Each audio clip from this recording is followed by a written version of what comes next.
Hello, everyone, and welcome to another episode of the Johns Hopkins Product Management Club's very own 3 p.m. podcast. And I'm really excited to welcome another great speaker today on stage with me. Let me introduce to you Kunal Gupta. Uh, Welcome, Kunal. Uh, Kunal, uh, to talk a little bit about Kunal, he's become a very good friend of mine over the past few weeks. We've been talking a lot, and he's a Duke alum, and it's really great to see a Duke and Hopkins collaboration with you right now. I'm really excited to talk to you. But overall, he is a technical product manager. He's worked with amazing companies like PwC. He has 4 years of experience, and I think we'll get to know a lot of insights and strategies from him today when it comes to how you can transfer from a SaaS-based engineer or like a coder to a product manager. So super excited to talk to you, Kunal. Yeah, thank you, first of all, Akash, for having me and looking forward to it. I was just, this morning I woke up and I had a thought in my mind that, it's been a year since I was on the other side of the table conducting us as a host from the Duke's Product Management Club. And it's fascinating to be here on the other side as a guest today. Looking forward to our conversation. Thank you. I look forward to the conversation. To start things off, for our viewers out there, please give me a little bit about your background. I do know that you're a software engineer who did transition into product.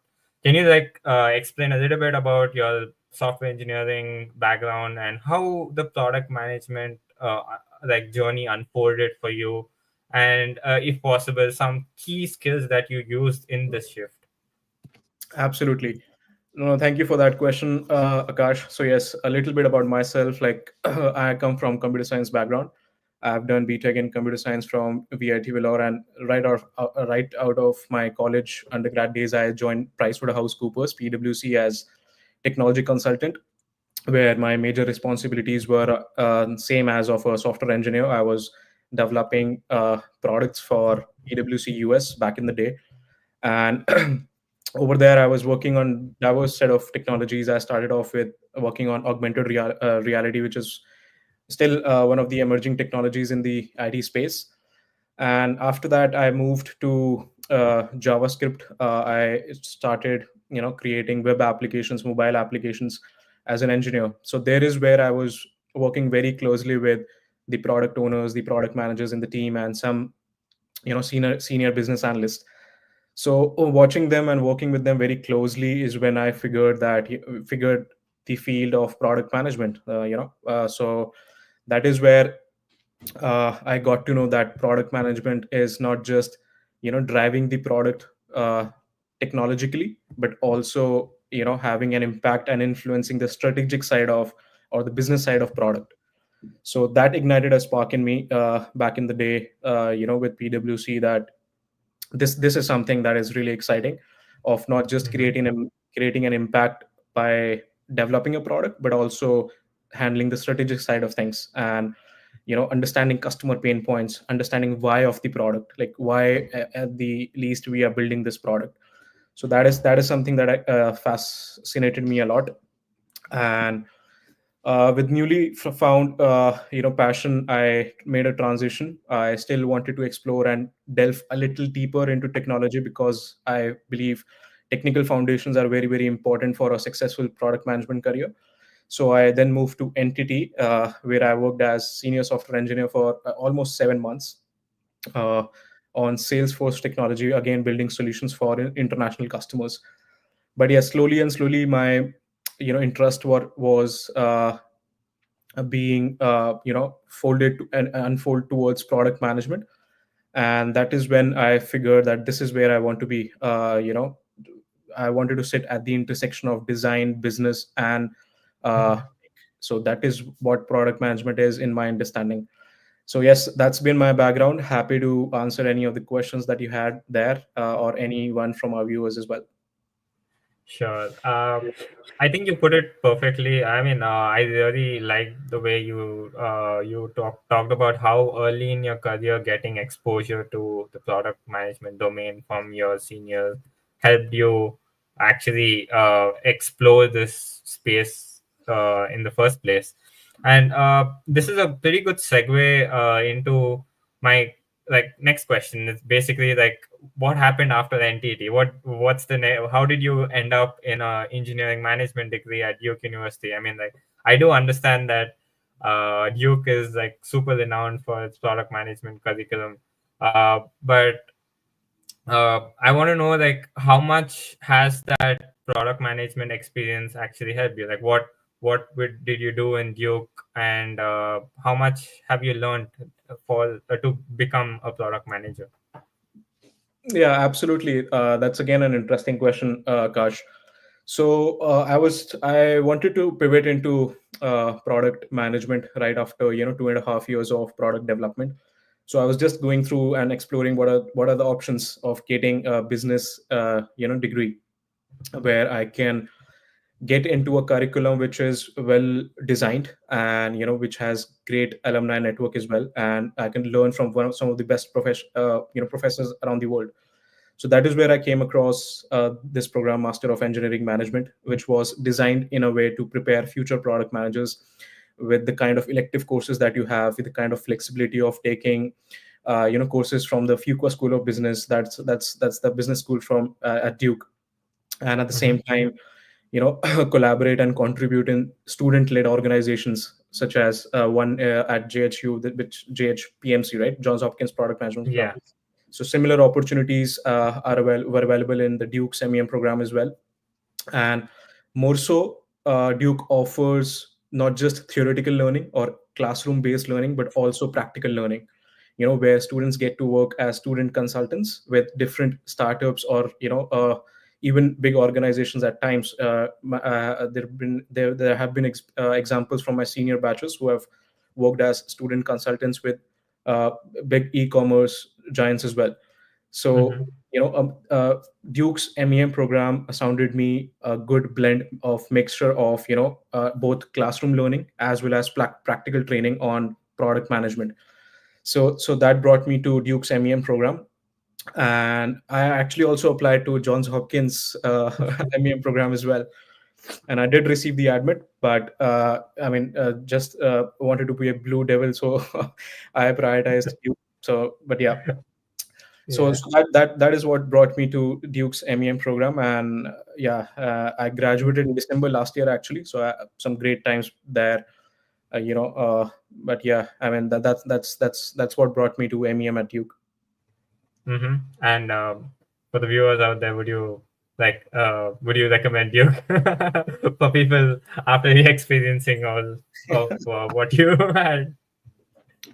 I mean, of course, I mean, it's more about having the passion. If you have the clarity and you have Mm-hmm. where you want to get into, like Mm-hmm. this is a challenging landscape for sure. I mean, getting out of your comfort zone and flying across borders and coming to US as an immigrant, that's definitely going to be a challenge. It's not an easy one. Like Yeah. thousands of people come to US every year from India at least, and or across the globe, but it's difficult Not to many. make it Not big, many. but people have done that. And so it's very important to have that clarity and have that passion and have that mindset early on from an early stage that I'm ready with whatever challenge is coming Hmm. in next few years. That that's really interesting, and just additional piece of information. Even I did apply to Duke, so I mean, I got the admit as well. It was like super cool. Yeah, I had it was a very nice interview process, and I liked the entire thing. But yeah, it's I'm really happy to be on the other side talking to you about this, and super excited to know more about what happened after you graduated from Duke. So I'm assuming you worked on pro bono projects. You did tell that you worked on clubs, projects, and you built a sort of like a portfolio in college. Did you had experience before as a software developer, right?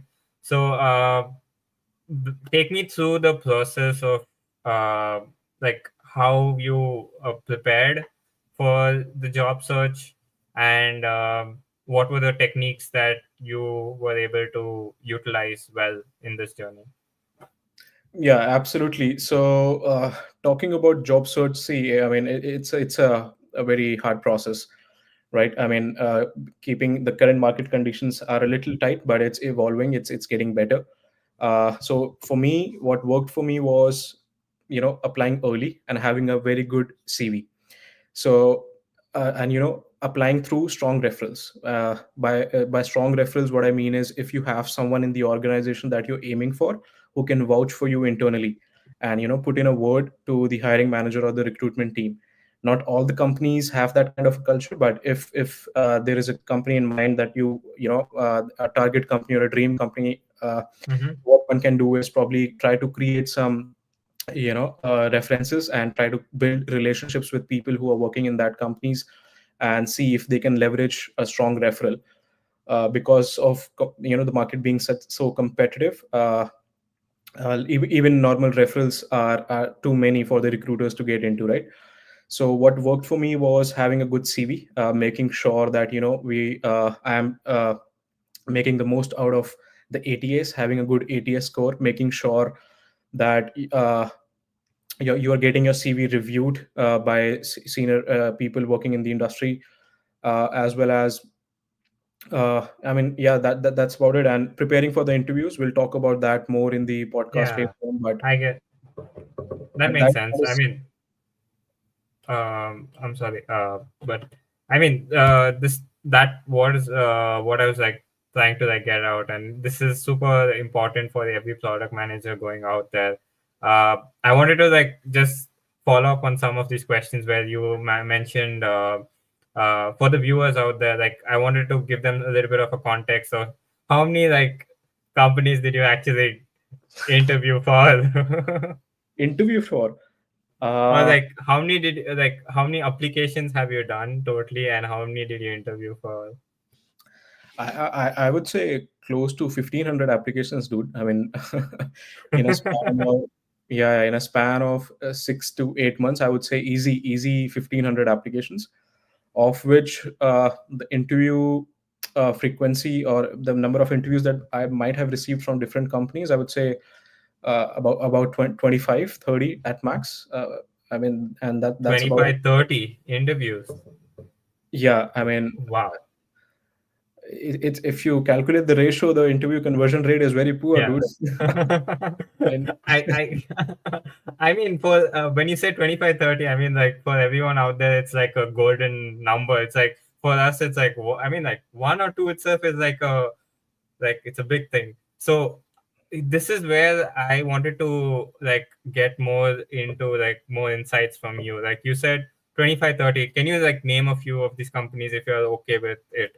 What were these companies? Which companies did you interview for? sure. So I used to only apply for product roles, product owner, technical product owner, or product manager, or technical product manager, or associate product manager. And the companies that I was interviewing with in the last about an year, so and so is were I think I remember Amazon, Walmart, Instacart, MongoDB, American Express, UPS, FedEx. Uh, those were the big ones. And I think a Lenovo, uh, Mhm. and a few more. I have to check my application portal, but I think I mean, I those. think you have a lot. Yeah, That itself is a good list to start with. I wanted to know a few things. Like, firstly, like when you apply to these companies, did you have you just spoke about having an internal referral inside a company. How did you have an internal referral in all of these companies? no. In all these companies, I didn't had a referral, but I think about 50% of them, So, but yeah, like 50% would have been a cold application, and 50% would have been a referral. Yeah. Okay. The when you say cold applications, was it just click on apply, or was it like some kind of networking after that as well? Like, No, how just how do you? just normal application. So, oh wow. So all these big companies, they also take code applications as well, is what you're trying to say. Yeah, I think my edge over that could have been early apply. Like Okay. thousands of applications are getting to one job. Like, if we calculate average number of applications per job that is being posted, within a couple of hours, we can see that there are more than 100,000 Hmm. applications being posted. I think I think okay. Yeah. I So think I lost it. Sorry. uh, so what was the last thing that you heard? You can just repeat the last sentence. That's it. So I was saying, I think applying early is something that worked Hmm. out for me, since because like if you calculate the average number of applicants per PM job, we can very easily see there are over 500,000 applications within a couple of hours Hmm. since the job is posted. Yeah. So it's really really important, as an applicant, to apply early and be amongst the top, the first 50 people at least, if not 100, to if not 50, at least be in the top 100, to make sure that your Okay. application is getting in, and having a good ATS score as well. Like, I personally used Quincia.ai, and my ATS score on my CV was close to 325. So I think that would have worked in my favor in getting those callbacks from my cold applications. Interesting. 80 to 85% on a AI platform like Quincy. Yeah. Okay. So, like, is that enough? Like, I think having a good resume, submitting it. Do you think cover letters matter? Like, I'm not very sure. Like, I don't think I would voluntarily put in a cover letter. Like in job postings, there will be a section to add cover letter, right? Mm-hmm. I only used to put it if it was a mandatory field. Otherwise, Hmm. I used to skip. Yeah. So I don't think cover letters make much of a difference, but it's good to have. It's good to have, I would say. Okay, gotcha. So now I picked your brain. I understood what you did when it comes to the initial preparation phase for job search. Basically, you said that most of your applications, half of them were like through internal referrals, half of them were through code applications, and for code applications, always apply early. Be the first 50 applications, and always make sure your resume has a ATA score of 85% or more on platforms like Quincy or like I'll put it up in the description. But uh, basically, this is the pre-preparation and doing the hard work of applying. So now I want to like break your interview process down, if you don't mind. I want to ask you a few questions on how did you uh, like how did you manage to get through these interviews, like how are these interviews like, and what do people ask? I mean, there's so many questions that I can go on and on, but I want to just start off. Yeah, no, no, no. So I got your question, Akash. So I think when we talk about product management interview, and that too from an entry level perspective, like I'm not very sure about how senior PM or above interviews are done, Mhm. but I can talk about from entry level PM's perspective. So product management interviews will revolve around three or four different type of questions. The most famous Mhm. ones being the behavioral rounds, which are Mhm. typically tell me about a time type questions. One example of a behavioral question would be, tell me about a time you faced a challenging situation, and how did you go about and solve that particular challenge, and what was the outcome of that particular solution that you gave. So this is a typical behavioral question which is widely asked by at least all the companies, I would say, even if it's fang adjacent, or any company, being an industry leader in any specific domain, behavioral questions will be there for sure. Mhm. And second type of questions that I faced were product design questions, which are around, you know, design a product for design a hearing product for deaf people, something like that, or how would you product improvements questions. How would you improve Google Maps? That can again be categorized as a product design question, right? And another type of question that I came across was product execution, which revolves more around metrics. So there are three different types of product execution: Mhm. root cause analysis based, metrics based, and how do you measure success of any product. Are Oh, you I with me, Akash? yeah, yeah, I'm with you. I'm with you. Yeah. So typically, I would say these three different kind of questions, and the fourth round could be anywhere around, the HR round, which can revolve around, the basic skill set, just to see if you are fit for the organization or not. And in Okay. some organizations, I have also seen assessments like, Amazon, Dish. These kind of companies have working assessments which are typically about, on quantitative aptitude to evaluate, any candidate's quantitative aptitude or qualitative aptitude, a little bit of graphs and charts, interpretation, stuff like that, and also about Mm-hmm. work style assessments, work attitude assessments. So Mm-hmm. in which they might ask, if two different situations, as an employee to that, as a PM, how would you react to these particular two situations? So Mm-hmm. these were some typical, different style of questions that were asked in the assessment. Mm-hmm. Ah, I So think I I'm lost that happy again. to dive into these areas if you want me to. Oh, sure. I think that's okay. Um, Basically, I understood that there are like different types of questions that are asked in the product management interview. You did lay them out perfectly. I think a lot of these questions, people like us, people like us, we know that these questions exist, uh, but most of the time, we don't know how to prepare for them. Like, I'm assuming that this was not easy for you as well. So, how did this journey start off? Like, what did you start with? What were the resources that you used to build your interview experience, interview expertise? Sorry. Yeah, great question, Akash. So I started off with, I'm pretty sure you must be familiar, and all of our viewers as well. Exponent is a Mhm. very good, learning resource that any aspiring product manager, or even a current product manager who wants to excel in their product management career, can utilize to prepare for interviews.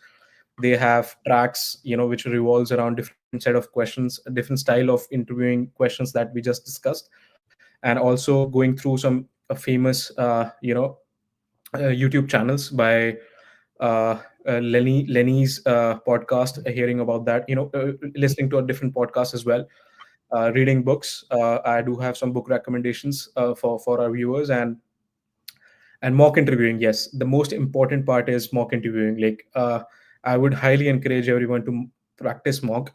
And like in my case, I had a mock practice partner with whom I used to practice all my interviews, be it behavioral or design or execution. So practicing mock, Mhm. recording them, and getting feedback, gathering feedback from your Mhm. partner, and that to a constructive one, so that you can improve, and also reflecting on your answer. Mhm. It's very important to self reflect on what you have answered to a particular question. That will give Mhm. you an assessment of, what are the things that are working and what are the things that you need to improve on. So those were some of the tactics or strategies that I used, just to list them: mock interviewing, having a mock interview partner, going through exponent learning material, going through a couple of books that I can recommend. I can probably, forward some names, Mhm. and also just listening to different, mock interviews. Yes, there are a lot of material available in YouTube on mock interviews of how to answer a product design question, how to answer product execution question, listening and watching to all of those, and then actually going and practicing it. That's really, really important. I think that's the key. That will also give you the confidence of, how I need to answer that, and you can also sense what an interview can ask as a follow up to this particular question. So your Mm. mind will be prepared for that question also, right? So that will help in being one step ahead of the interviewer during the interview.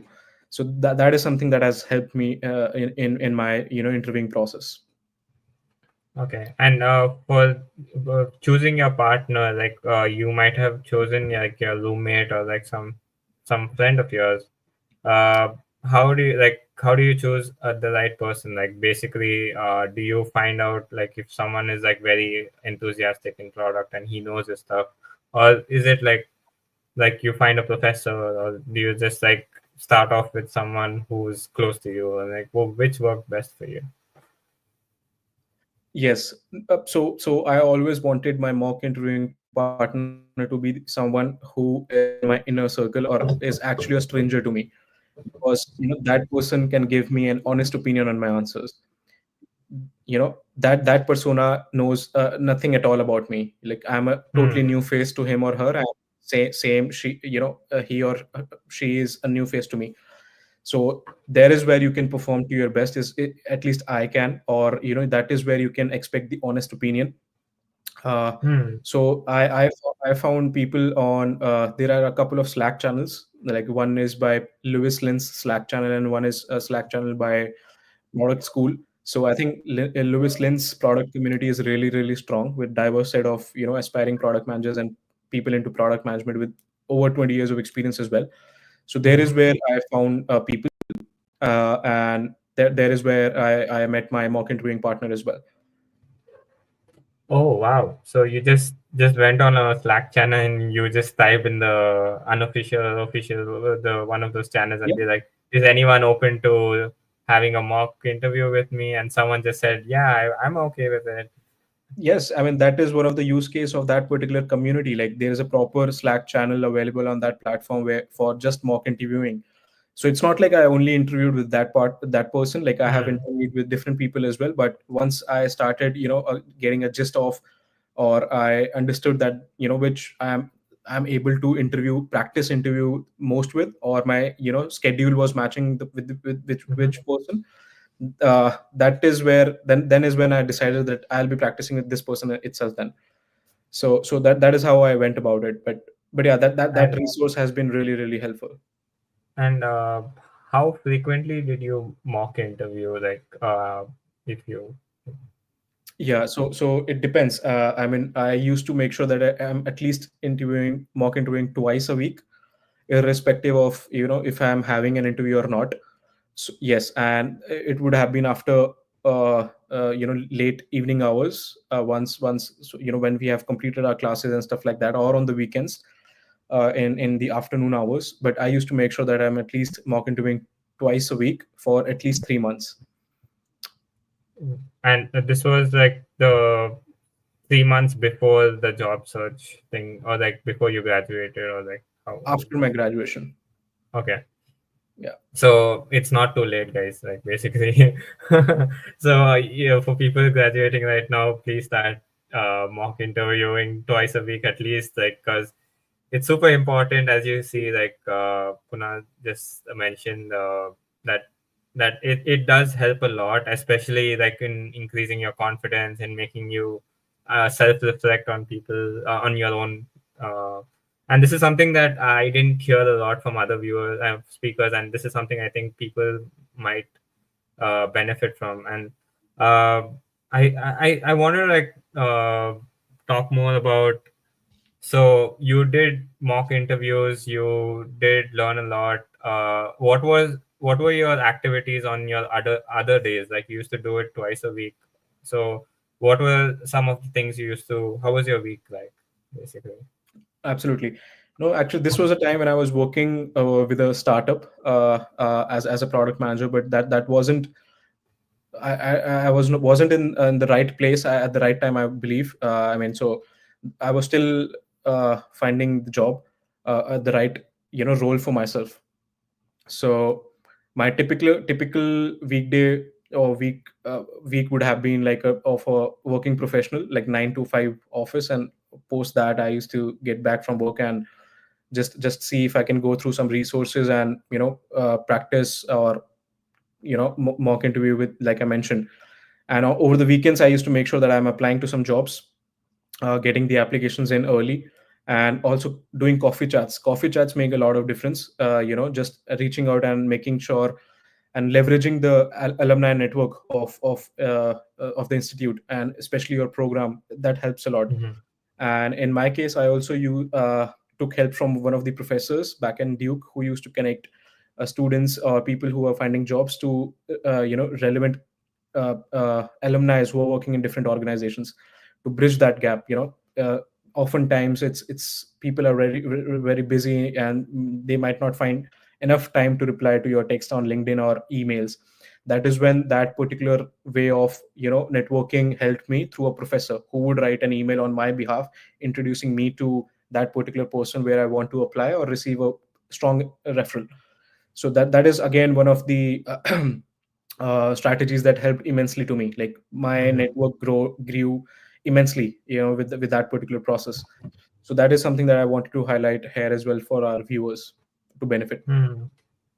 I mean, that is super important, I think, especially, I mean, I can relate to that because in my college also we have a professor, product management professor, and like speaker, JJ, I guess, like JJ Loli. And she's super helpful with us. Like, she actually connects us with different people in a network as well. So I can totally relate with you on that. It's very important if coffee chats are not working out for you, like when you're not able to like get people to get on a call with you, I think this is the shortcut, or like a very jugadu in Indian terms, basically a way of like getting a coffee chat. Basically, talk to your professors will help you. So I think this is a very good insight that you shared. Like, this is something that I think everyone should try out from themselves. And I'm also going to like go back to my professors after this and ask them for like coffee chat introductions. But yeah, is there something else you wanted to add? Yeah, just one thing. But did I actually answer your question on how my weekday used to look like when I was doing mock interviews? Um, is there something you want to add? Because I was like, yeah, I think 9 to 5. You said Yeah. you did your job, and then I'm assuming after that you needed some time to rest. But mock interviews in the weekdays, and then the weekends used to be filled with like networking, coffee chats, and Yeah, applying. yeah. I think I pretty much summed it up then. Thanks, Akash. Ah, perfect. So can you take me through a specific question in the interview process that I want to like see how you answer the question. I want the audience to see how you would quickly just summarize how a specific product design question or something that you found interesting. How did you answer that? Absolutely. So, I mean, there were two questions that were most frequently asked to me, at least in my interviewing journey.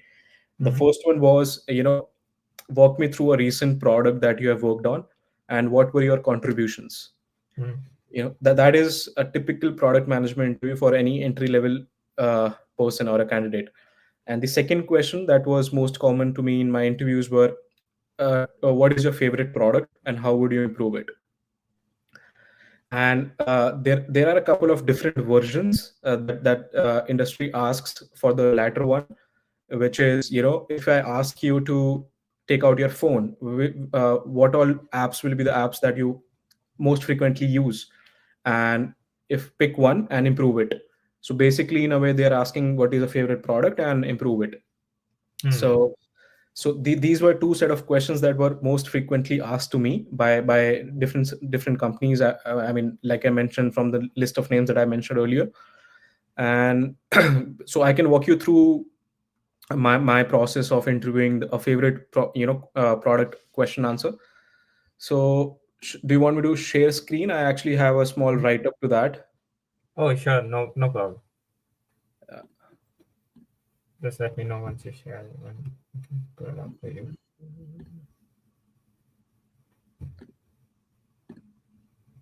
okay. Yeah. So, Let me know if it's visible.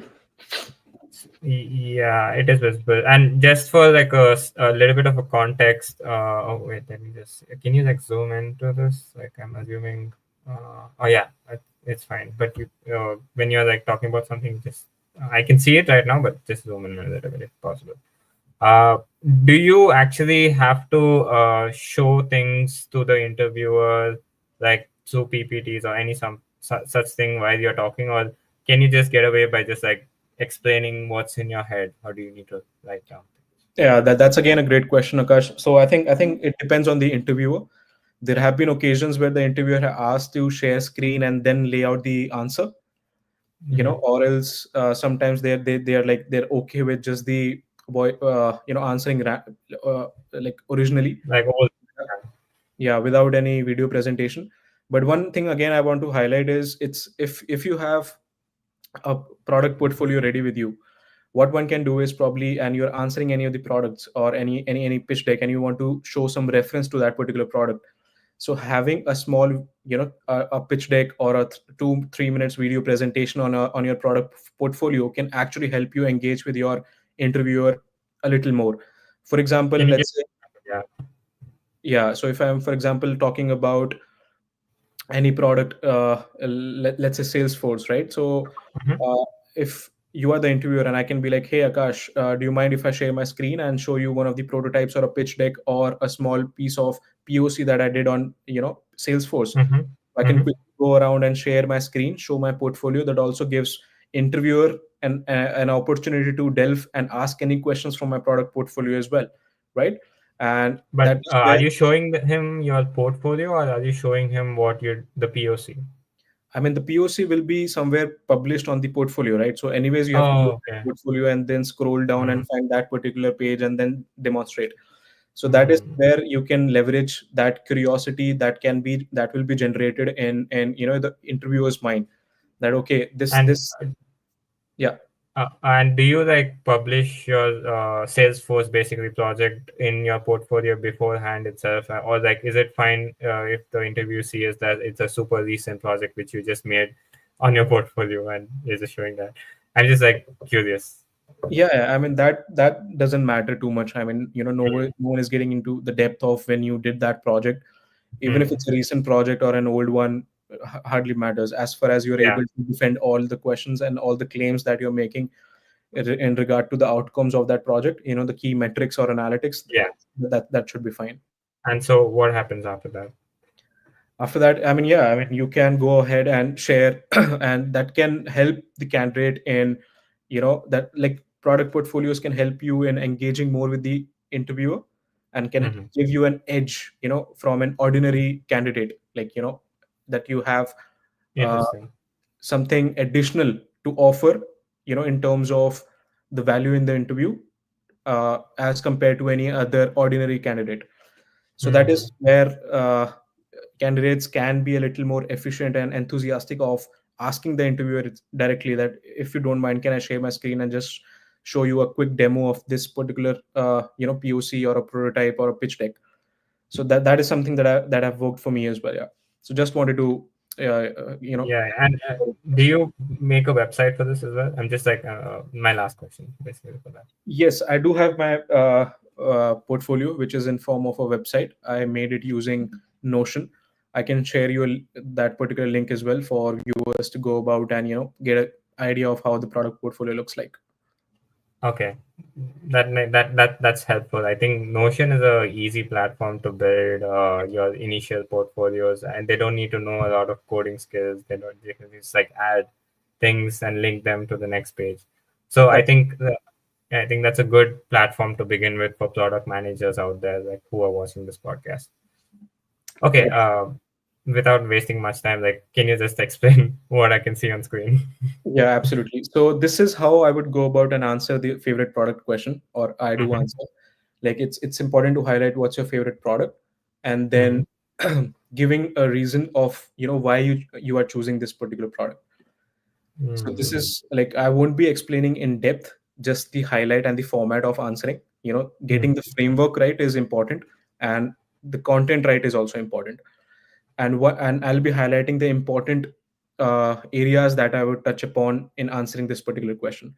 So once Hmm. I have introduced the product, I would always state what's its mission. So the mission of YouTube in this case is to give everyone a voice and show them the world, right? And Yeah. then I would deep dive into the user segments. What are the different set of users that are using the product? So in YouTube's case, there are three different set of the three different user types. Content creators, viewers, and advertisers. So touching Mhm. upon users is second. Then what are their current pain points? And I'll be talking about the pain points of from all three users perspective, all three different types of users perspective. What are the current pain points for a content creator? What are the current pain points for the viewers? What are the current pain points for advertisers? 2 to 3 pain points for all different user types. Mhm. Then I would touch upon a little bit over the competitors. just to bring in, and delve a little deeper into the competitive landscape of what are the direct competitors or adjacent competitors to YouTube, and how they are solving those pain points, if any, the pain points that I've just highlighted above. Mm. Then I would go ahead and prioritize any one persona out of these and give reasoning to that particular, prioritization. So if I am prioritizing content creator, then I would highlight a point why I am prioritizing over content creators improvement, or viewers improvement, or advertisers improvement, right? And then is when I would go ahead and give some solutions of how we can improve it or make it better, and list some 3 to 4 solutions. Mm. And after that, I would also give success metrics of how we can measure the success for YouTube or that particular solution. That is where I Mm. would, give different kind of metrics. What are my leading indicators? What are my lagging indicators?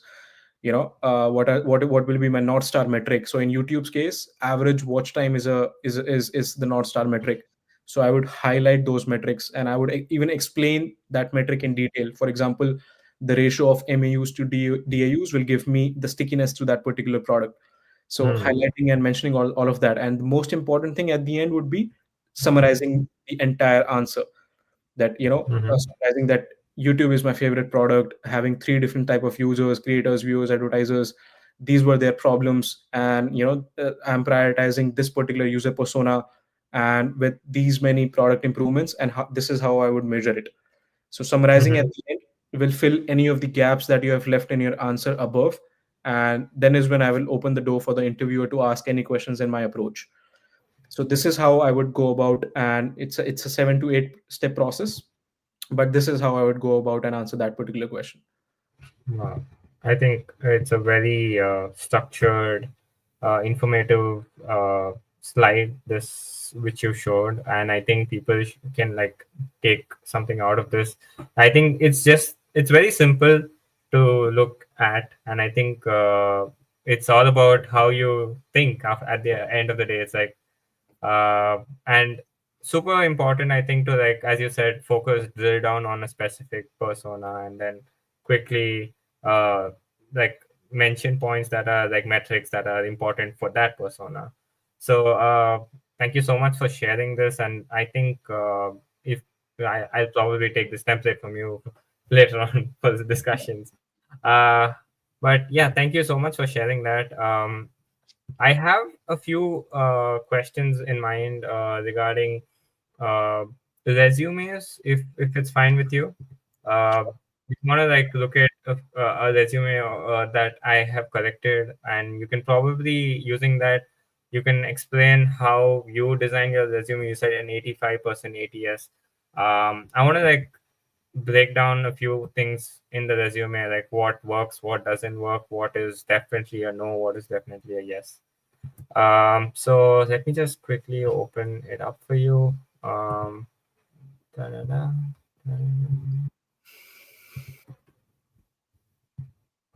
Sorry.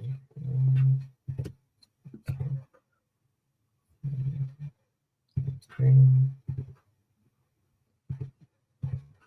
Tell me when you can see this.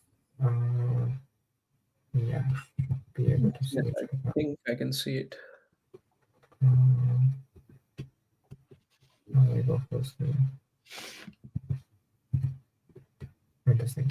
Is it visible to you? Yeah. Yes, it is. Okay. Yeah, I Um, think. Yeah, please go ahead. no, no. It's all yours. The top part, I think many speakers have told this, but we had to remove the top, the name and the contact details, because we wanted to anonymize it. But apart from that, just feel free to like look at it for some time, and just if you have any like quick remarks, or like if you have some things which quickly catch your eye, do let us know. Absolutely. No, no. One thing I wanted to mention in the header is, having a summary. That's really, really important. Oh, okay, okay, yeah. Yeah, I mean, a two-liner summary of summarizing, how many years of experience the candidate has, or what are the areas of expertise. That's really, Mm-hmm. really important. So I can understand if that's hidden, but that just wanted to highlight in the podcast here. So a two line. Um, I have a question regarding that. Many senior product managers have also told the same thing which you said. I want to know a little bit more on like as a Gen Z. Honestly, I felt the mission statement is a little bit cheesy. It felt very like I don't know. It's like braggy.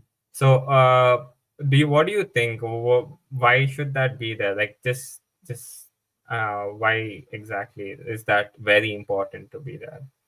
I think see, first of all, one thing that we have to keep in mind regarding CVs is, if any hiring manager or recruiter is going through your CV, they won't see it for more than a minute, more than 40-50 minutes, right? So Mm-hmm. you would always want to make sure that you are presenting the best version of yourself and in the best way possible, right? So Mm-hmm. giving a two-line summary will give a reader, who is not going to spend more than 40 seconds or 50 seconds on that single page, a good idea of the what the CV will contain, right? For Oh, example, okay. if I'm starting off as experienced product manager with over 4 years of experience, that tells me that this particular CV is having 4 years of experience without even checking the qualifications or different Hmm. companies that the person has worked in. Or if someone is also mentioning about the different technology stacks that they have Hmm. used, so in that particular summary I will get to know if that is something that I'm looking forward for. For example, if the hiring manager is into e-commerce or supply chain product, and if you mention having an extensive experience in supply chain or e-commerce products, B2B, B2C, scaling it from 0 to 1 or 1 to 100, that as a hiring manager or a reader to that CV will give me an idea. And then is when I can probably go ahead and actually go about and give an extensive read to that particular page. So that summary will help in that regard, in my understanding. I think you uh, convinced me on that. Thank you so much. but yeah, coming back to it,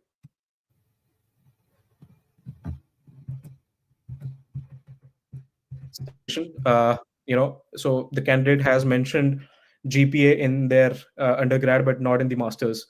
If I were you, I would either hide it from both or keep it in both. It's important to Hmm. keep it consistent, uh, in that way. Gotcha. And also, if we can mention out of 4.0, that gives me a little more clarity. So Oh, okay. I would add dash slash 4.0 as well, that it's out of 4. Mm-hmm. Yeah, one quick suggestion here would be if we can also add a one liner summary about the company.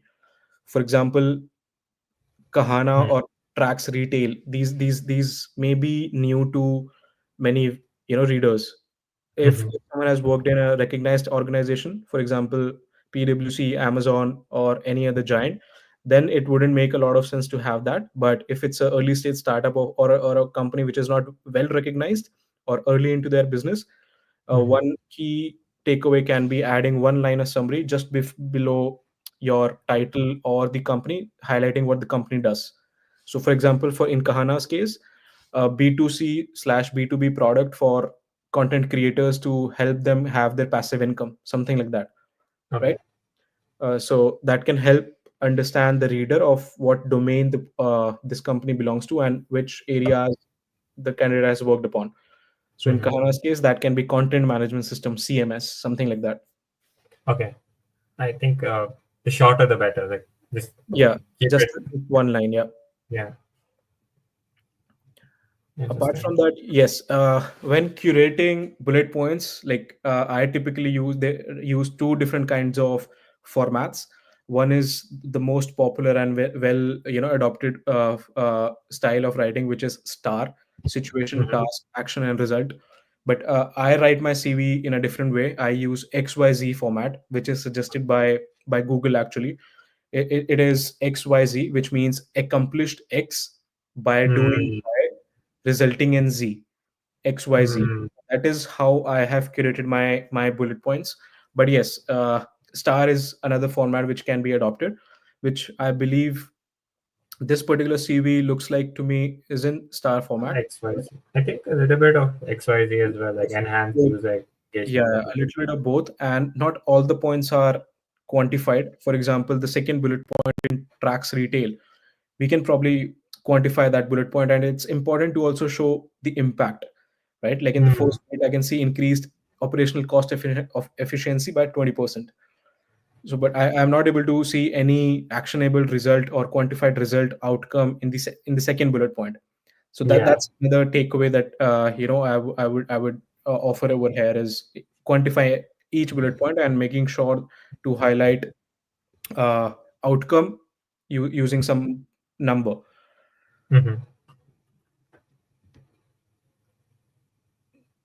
Yes, apart from that, making sure that no bullet point is going, beyond 2 lines. Some of the strategies that I follow, which I believe is perfectly fine in this particular CV. Hmm. Okay. Yeah. Yeah, if you could scroll a little. Yeah. Yeah.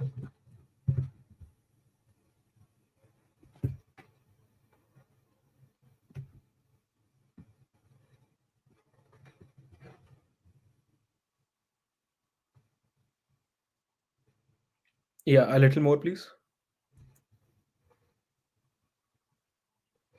Hmm.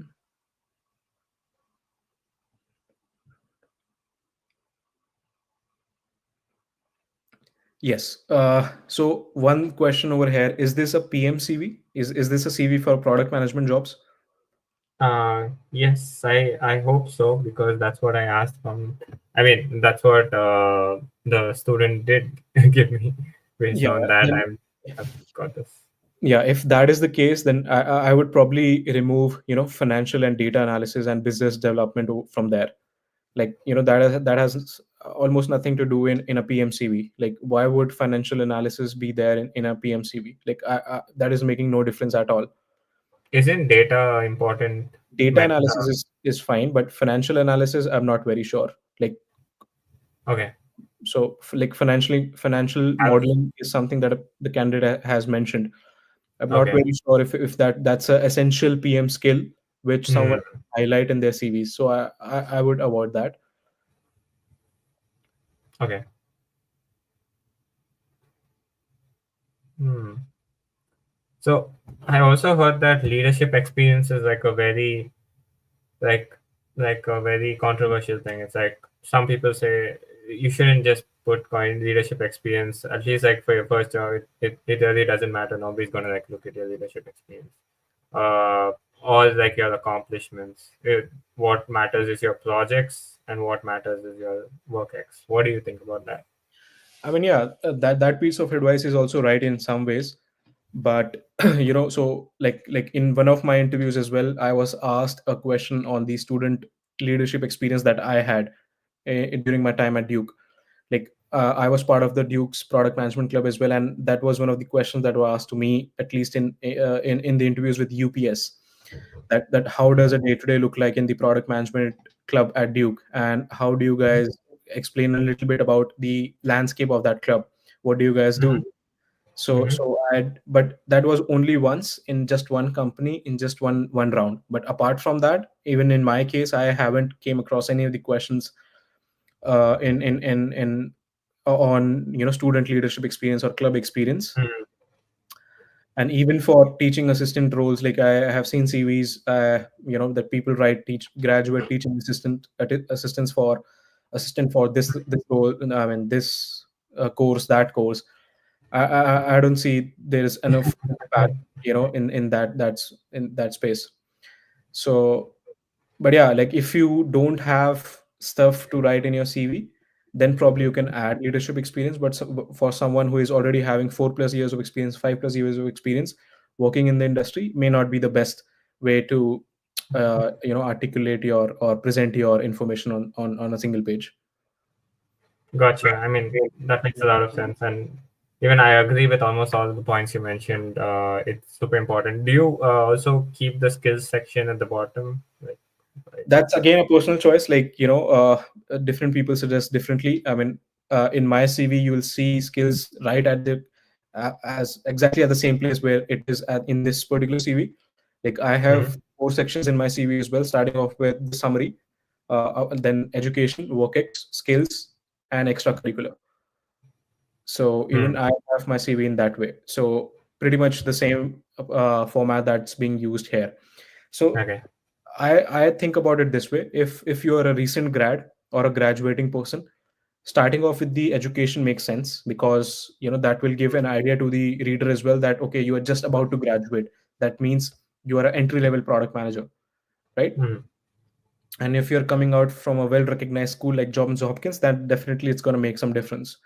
So but if yes, if someone is having, let's say, 7 8 years of experience, may not be the best case. They can also always think about putting work experience at the top.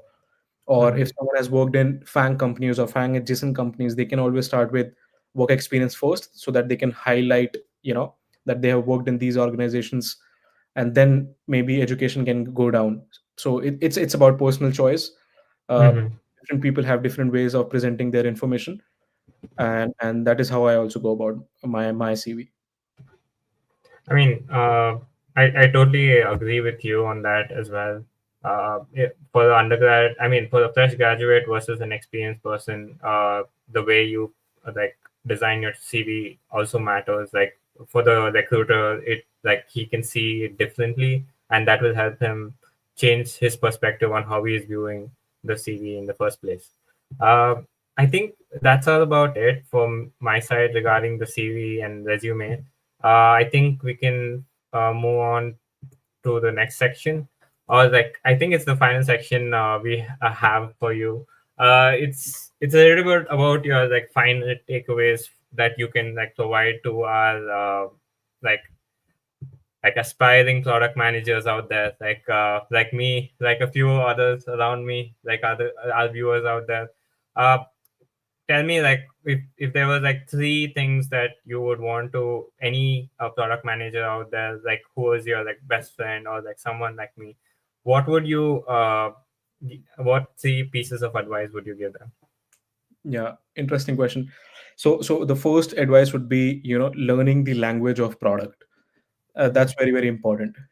So product management is still evolving, and it's a relatively new.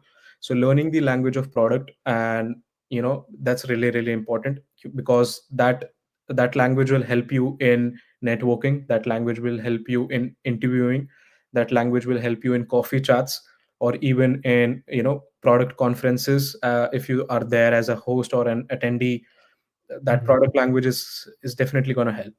So developing that, curating that is really really important. And continuous improvement, second advice, to never stop learning. Even if you have cracked your first product role, that's just the beginning, right? I mean, you have just crossed the border. The journey will start now. So the continuous learning, identifying the right mentor for you, who is senior in the product journey as compared to yourself, Mm-hmm. and learning continuously from them. For example, like one of my mentors, he is a product leader at Meta. So I get engaged with him once in 2 weeks. I make sure that I'm engaging with him in once in 2 weeks, just to understand what his day to day looks like, at Meta, or how to which books what books recommendations he may have for me, who is Mm-hmm. going in their product management career, what how they went about mock practicing interviews or preparing for interviews, maybe how Mm-hmm. their transition has been from APM to PM to senior PM to product lead. So that continuous learning and finding the right mentor, these and continuously getting into discussions and discuss product management, that discuss anything, do a product tear down, learn about how to effectively do user interviews, what metrics would you design for any new product, how to talk about stakeholder management, talk about competitive landscape, anything. But that's really really important. So these will be some piece of advice from my end. And some I can obviously share across some book recommendations or podcast Yeah. recommendations, so that we can help our listeners or readers later on, Mm-hmm. and can find some value out of that as well. I mean, what do I say? It's been a pleasure. It's been a pleasure talking to you, honestly. Uh, you've really well structured your answers, and you've given us some very good insights in this session. And I really would love it if the viewers take your advice forward and they use it in their respective preparation strategies. And as you said, it's not the end. Once you crack that interview, that's where it starts. And to be proactive and always have those connections, build those connections, even after getting that uh, like job, it shows how much you have put into your journey of being a PM. So kudos to that, and thank you so much for coming on the podcast. This was amazing talking to you, and I would really love to call you sometime again once you become an experienced product manager, like once everything sets into place. But thank you so much for your time and patience. uh, so to the viewers out there, like, please like, share, and subscribe. We'll be seeing you on the next episode of the Johns Hopkins Product Management Podcast, the 3 p.m. podcast, where we'll be talking to another new speaker and learn about new techniques and skills and methods that we can use to break into product management. So for today, thank you so much. Have a good day and see you. Bye bye.